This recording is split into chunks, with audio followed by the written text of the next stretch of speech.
হ্যাঁ প্রিয়া বলো। এখানে তোমার ছেলে মন খারাপ করে বসে আছে, কিন্তু কেন? বাসায় এসো বলতেছি। ঠিক আছে আমি আসতেছি। আরে প্রিয়া, আমার ছেলেটা কোথায়? তো ওখানে। বেটা তোমার কি হয়েছে? আমার মনটা অনেক খারাপ। কেন বাবা, কি হয়েছে? তুমি জব করতে চলে যাও আর মাম্মি ঘরের কাজ করার, আমি একা একা কষ্ট পাই। তাহলে তুই চাচ্ছিস আমরা তোর সাথে মজা করি? তো দাঁড়া। হ্যাঁ, লুঙ্গি ড্যান্স, লুঙ্গি ড্যান্স, লুঙ্গি ড্যান্স, লুঙ্গি ড্যান্স, লুঙ্গি ড্যান্স।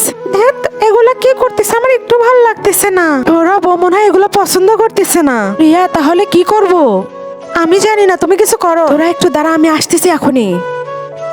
তার আগে গাইস, আজকে অন্যদের মতো কসম দেব না। এই আল্লাহর লেখাটি যদি ভালো লেগে থাকে তাহলে ভিডিওটি লাইক করে চ্যানেলটি সাবস্ক্রাইব করে দিও। কমেন্টে বলে যে আই লাভ ইউ আল্লাহ। আরে সৌরভ, এটা কি সেজেছে?